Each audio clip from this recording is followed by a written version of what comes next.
We've come a long way. That's 1995. So I share it because I think it sets a context for why we're here today. 10 years ago, 12 years ago, we wouldn't have been in this room. So much has happened. Welcome to Moments of Truth. And we're going to be sharing with you in the next 2 days, I think, a very exciting program, some wonderful speakers and presentations, sharing insights and new discoveries and all kinds of things in this space. I hope you take full advantage of it. It's also about networking, and we had a chance to see some of that last night, and there's more to come. So please enjoy the time here, and we'll keep the program moving quickly. So here we are talking about the internet, talking about everything digital. And you saw the past. I'd like to show you what might be the future in the days to come. Roll tape, please.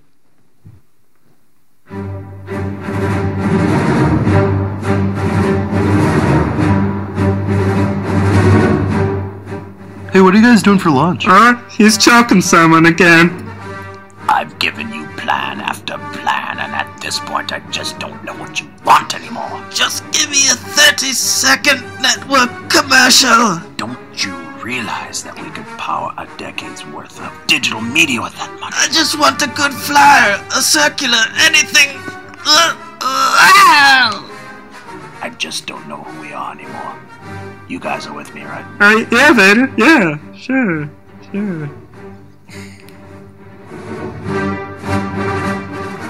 I mean, really, Vader, like, I'm gonna fund a social media campaign when direct mail works just as good. I mean, what's the ROI here? What is it with you people? Why must you insist branding is dead? Why can't you realize the potential of the mediums in which we must work with today? They're really smart, Vader. He's just near silent on the potential, Veda. That's the problem with half this galaxy. You really need to stop choking board members. Anyway, you had to be there. So we survived last night in the Blackout Bowl. The game was interesting. The halftime show was really awesome. And the commercials. What were your favorite commercials last night? Clydesdales? Okay. Calvin Klein.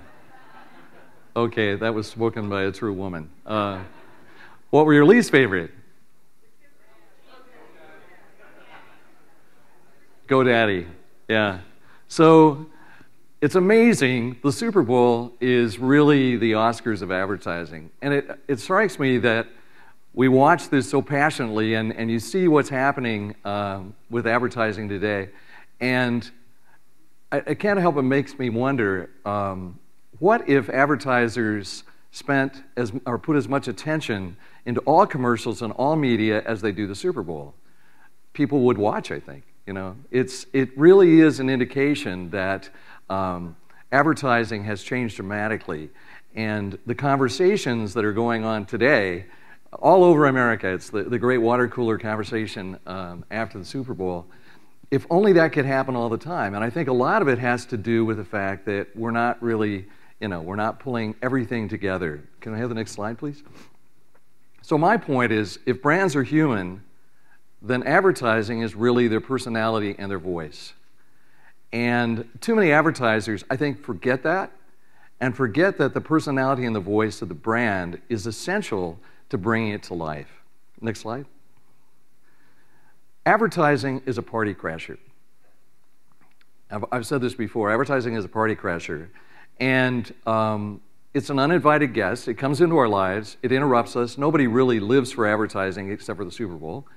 And too many advertisers forget the fact that they are uninvited and think that they can come into the party, be loud, obnoxious, make demands, buy, scream at you, and you come away from it and it's off-putting. It really destroys the brand rather than builds a brand.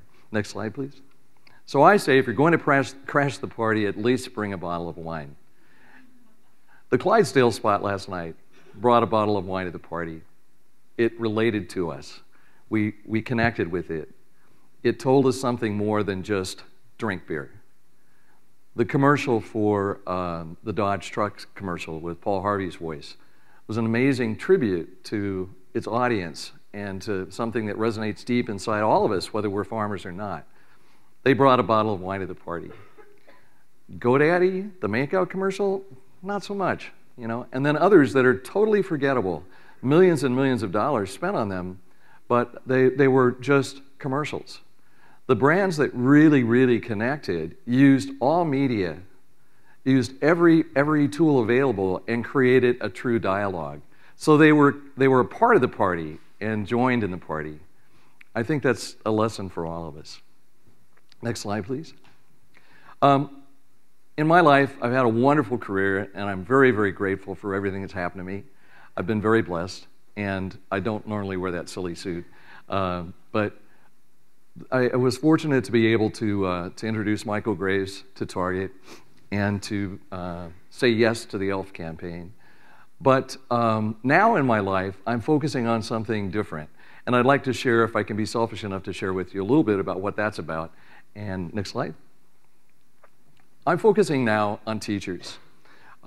Teachers spend more than $1 billion a year out of their own pockets to provide supplies that are not in the classrooms. And you go into inner city schools and you'll see that there's virtually nothing there. Teacher arrives the first day of school, the kids show up, they have nothing. The teacher goes out at night, spends $1,000 supplying the classroom with everything they need. This picture shows, I think, pretty well. The things that are whited out are the things in a typical classroom that the teacher provides with their own money. Next slide, please. Teachers are spending money on things that are just unbelievable. I don't know if you can see all the points here, but they're buying things like underwear, toilet paper, coats, food, things that you would think a family or society could provide. The teachers are buying themselves. Next slide, please. Oh, before we go to the video. So I had the opportunity to meet a charity that I'm now executive director of called Adopt a Classroom.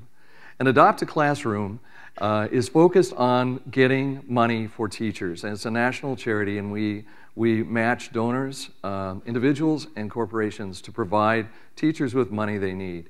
Just in the last few weeks, we raised about $200,000 to supply all the classrooms that we can in New York and New Jersey that were destroyed by Superstorm Sandy.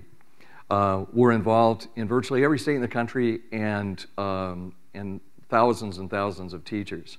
I had the privilege of getting to know them when I was at OfficeMax, and we created a program then that truly changed the shape and culture of the company.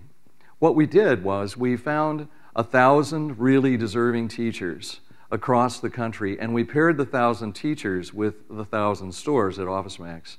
And taking one day where we virtually shut the company down and went out like Publishers Clearinghouse and surprised the teachers. And it was amazing.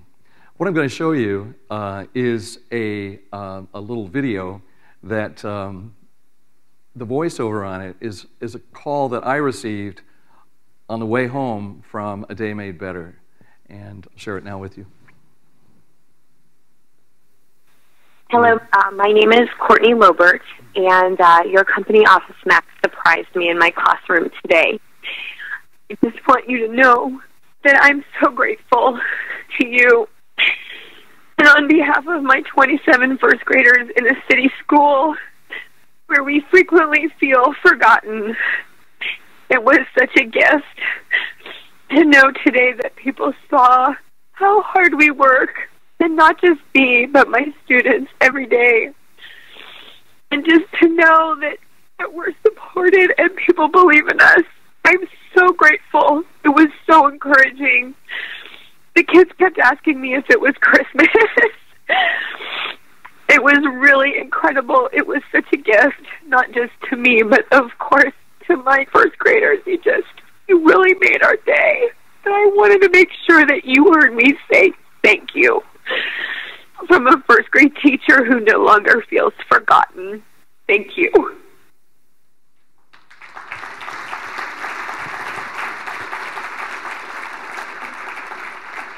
needless to say, I had to pull on the side of the road when that call came through. Anyway, I'm having the time of my life, and I'm still very much engaged in retail and very much engaged in marketing, but directing at a cause, hopefully, that can help some kids get pencils and paper and scissors. So thanks for allowing me to indulge myself and share with you. Now I'd like to introduce you to our keynote this morning, and we're really fortunate to have Julie Bernard here. She is the GVP of Customer Centricity. Isn't that a great title? Customer Centricity. I was talking to her, I said, when you're on a plane, you say you're the GVP of Customer Centricity, you must get questions about what that means. And it must lead to some great conversation, I would bet. So anyway, she is the uber god of customer centricity at Macy's. She joined Macy's in 2007, coming from Crossroads Solution Group and Saks Fifth Avenue. Julie leads Macy's overall customer strategy and analytics initiative, driving game-changing efforts to extend value to the customer database well beyond traditional marketing use cases. She directs development and continuous refinement of customer segments, insights, and associated marketing, merchandising, loyalty, and service strategies. She's extremely busy.